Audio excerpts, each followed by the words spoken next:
RCB கூட cup win பண்ணிடுச்சு. ஆனால் நீ ரொம்ப வருஷமாக டயட் இருக்கான்னு சொல்லி ஏமாத்திட்டு இருக்க. உன்னால் ஒரே ஒரு வாரம் டயட் இருக்க முடியுமா? இருக்கட்டா, இருந்து காட்டுறேன். ஃபஸ்ட்டு மச்சானுக்கு கால் பண்ணுவோம்.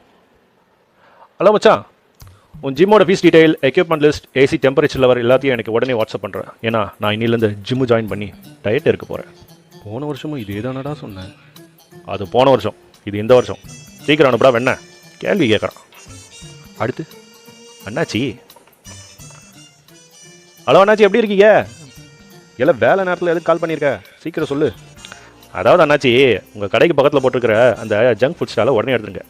ஜங்க் ஃபுட்ஸ்லாம் எனக்கு ஒத்துக்காது இல்லையா? ஏன்னா நான் இன்னிலேருந்து ஜிம்மு ஜாயின் பண்ணி டயட் இருக்காதான் இருக்கேன். நீ டயட்டில் இருக்கிறதுக்கு நான் எதுக்குல அதெல்லாம் பண்ணணும்? கீ இருக்கு பாயல வெயில போனேன். எத்தனை தடைகள். அடுத்து வீட்டுக்கே ஃபோன் பண்ணி சொல்லிடுவோம். ஆமாம், நான் இன்னிலேருந்து டயட்டு. ஒரு நிமிஷம், பிரியாணி செஞ்சு வச்சுருக்கேன், கீழே வந்து சாப்பிட்றியா? மேலே கொண்டு வருவா. பிரியாணியா? உடனே வரேன். அடே, டயட்டு ஜிம்முன்னு எல்லாம் ஏதோ சொன்னியேடா. என் லவ்வரோட கல்யாணத்தில் பிரியாணிக்கு ரைத்தா வைக்கலன்னு வெயிட் பண்ணி சண்டை போட்டு இருந்து சாப்பிட்டு வந்தவன் நான்.